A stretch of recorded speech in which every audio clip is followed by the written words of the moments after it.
Today's topic is really cool. We've been doing this the last couple of Fridays, taking a group topic and putting it all together.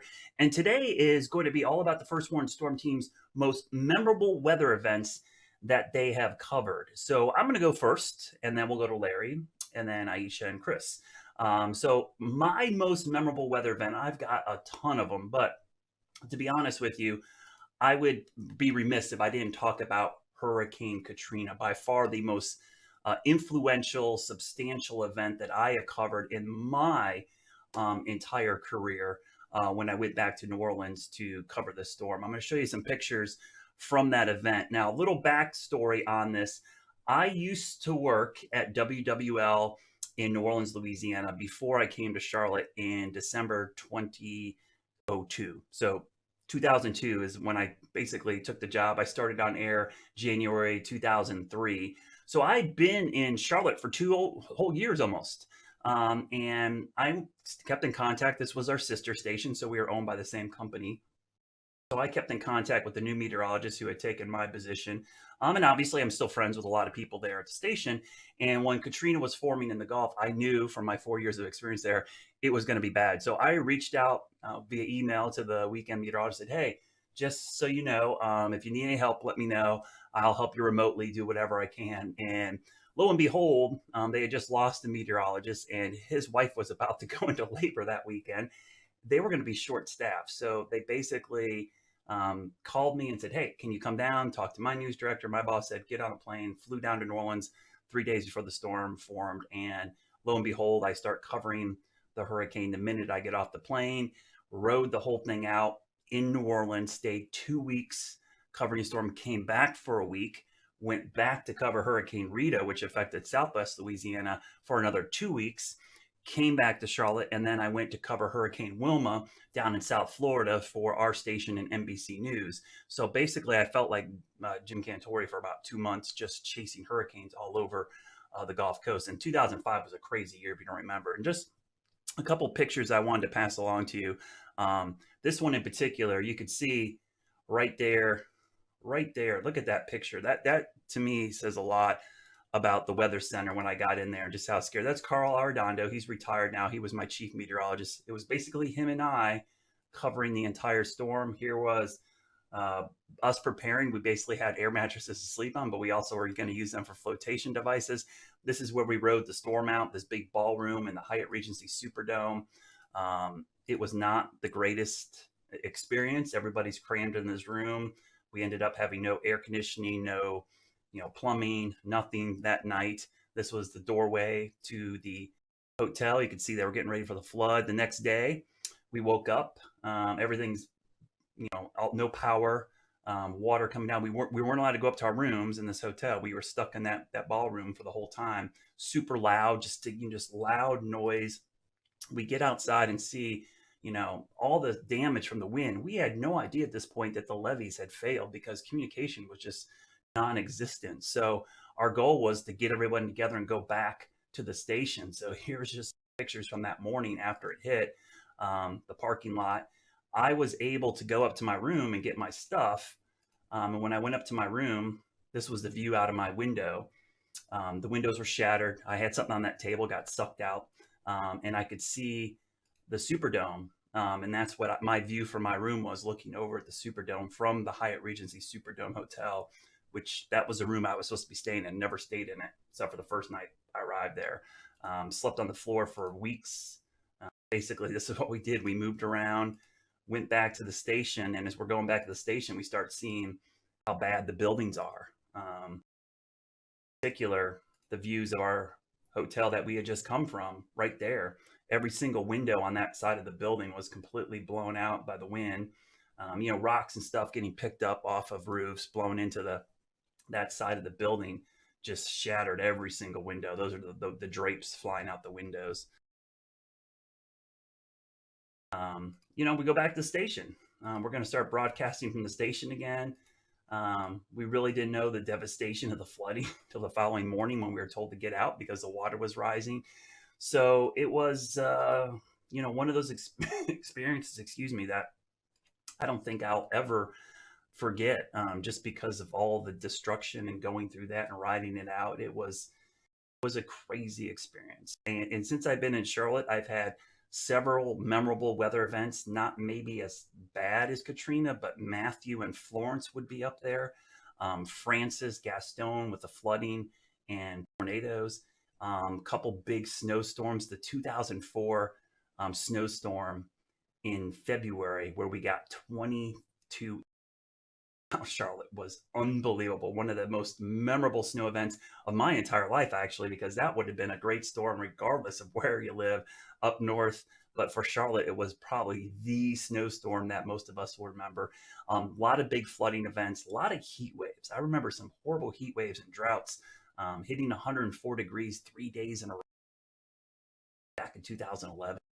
Crazy weather we've had. We get some amazing weather in Charlotte. And this is why I love living here, because it's just fascinating the kind of weather we get here. But that's my story. Let's hear from the rest of the weather team, some of their most memorable events. And I think we're going to know for sure, Larry, probably going to talk about Hurricane Hugo, because he had a huge part in our station covering that. Here's the rest of the weather team with their most memorable weather.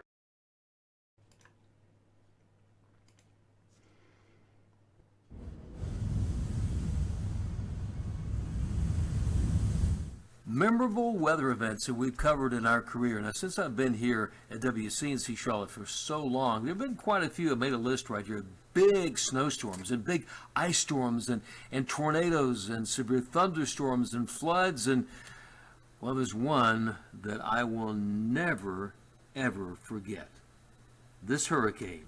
Hurricane Hugo, September 1989, made its way all across the Atlantic Ocean, thousands of miles, and made landfall just north of Charleston, South Carolina, the morning of September 22nd, 1989, and it came all the way to Charlotte, something that we had never, ever seen before, a hurricane that came across land and moved right here into the Charlotte area. Now, the damage was unbelievable. Thousands and thousands of trees were knocked down. Power was out over 2 weeks in many neighborhoods, and so much damage to hundreds and hundreds of homes right here in the area. Those of us who went through that will never, ever forget that morning of September 22nd, 1989, all the damage and all really the fact that so many people were affected by this. We were actually on the air outside our studios, the old building over off Hood Road, over near the university area. We're outside, and in fact, here's a picture of that building right there. That's our old studios. It got so bad outdoors, we came inside the station, our old building there, and that was probably a mistake coming inside. Yes, inside, because something crazy happened. Here I am on the air in our old studios, describing what was going on, talking about the winds, hurricane force winds, power outages. I could actually step outside the station here and hear big transformers exploding and trees crashing. And at one point, I kind of heard something, a little strange sound, and then it became a big sound. I looked up and glanced and saw part of our ceiling collapsed right in front of me in the studio. Hundreds and hundreds of pounds of ceiling came right there in front of me. You can see me glancing at that. So at that time, I said, back to you guys in the newsroom, and I was out of there on my hands and knees. I really wasn't sure I was going to make it out of that studio without the whole thing collapsing around me. Something I will never, ever forget. Hurricane Hugo, September 22nd, 1989. Now that's a memory.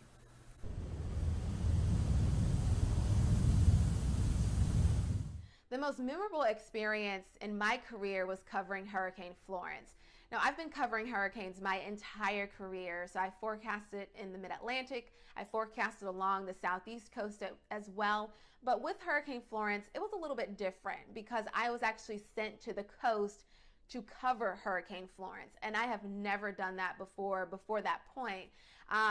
Previously, I would forecast the hurricane, say from the studio or from afar, but being in the bullseye of where this hurricane made landfall and being able to see how people were preparing before it made landfall and just how people were reacting and having to manage my own anxiety and stress as well was just completely new territory for me.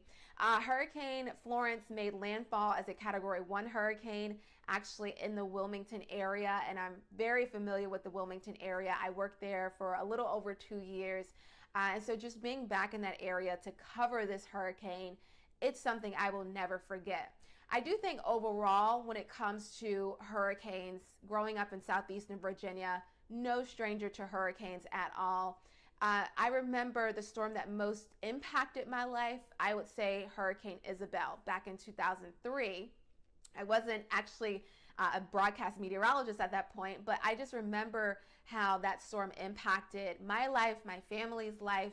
I saw the damage that storm did. We were without power, me and my family, for almost a month. We had to stay with my grandmother, and I just remember the damage and the just the impact that Hurricane Isabel had on our region and just on my life period. And that storm I will certainly never forget.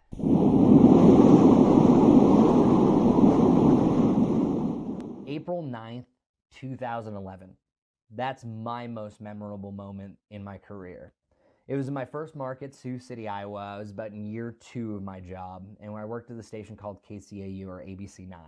I was the weekend meteorologist. This happened on a Saturday, and our chief meteorologist, Fred Hexum, came in to do some team coverage because we were under a slight risk. And back then, there were only 4 tiers. It's marginal, slight, moderate, and high. We didn't have the enhanced that we have now, but we also had a 10% chance for tornadoes. That's very significant, and we also live in the Plain States in the top of Tornado Alley. We were on air for 5.5 hours as 19 confirmed tornadoes ripped through our viewing area, ranging anywhere from EF0 to EF4 strength. That's 65 to 85 mile per hour winds to an EF4 strength, which is over 165 mile per hour winds. The most iconic moment through all this is I was monitoring the NWS chat. The radar was lit up with tornado warning after tornado warning, confirmed tornadoes, debris balls showing that there was debris and that this storm was impacting communities. But the most iconic moment was I said, Fred, there's a large wedge tornado moving right towards downtown Mapleton. Anyone watching in Mapleton needs to get underground right now. It's not an if, it means you need to go now. 60% of the town was decimated. 14 people were injured, but I'm happy to say that no one lost their life. And this was a huge, huge system, and many people were coming up to us weeks afterwards saying, hey, we were watching your report and we got underground. This isn't a very big community, but they were all watching. But this storm wasn't done. This was a supercell. This was my first experience of a true supercell. At one point in Pocahontas County, our far eastern viewing area, there were 5 tornadoes on the ground all at once.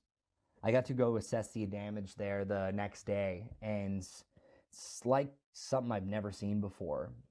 It was about a 2.5 to 3 hour drive. That's how big our viewing area is, that time in all directions. And the damage, it's so open out there, but you could just see the scars in the earth. It really just captivated you. But the story that I did the next day was this house that was ripped in half. You could still see the bed that was in place, but the toilet was gone. Forks were sticking in the walls. The stairway was now under a skylight. And the family there said that they decided to go to their grandma's that night to see how she was. And it's a good thing that they weren't home because their neighbor's house was completely lifted off the foundation. This was a huge and memorable event, and 2011 goes down in history as one of the worst tornado months in history, where just 7 days later here in North Carolina, there was also an outbreak on April 16th, 2011. I'm meteorologist Chris Mulcahy, and that was my most memorable weather story. Yeah, just incredible stories. And that's what happens throughout your career. You cover all kinds of different weather events, and some of them certainly stick with you more than others. And who knows, there may be more memorable events ahead for different reasons.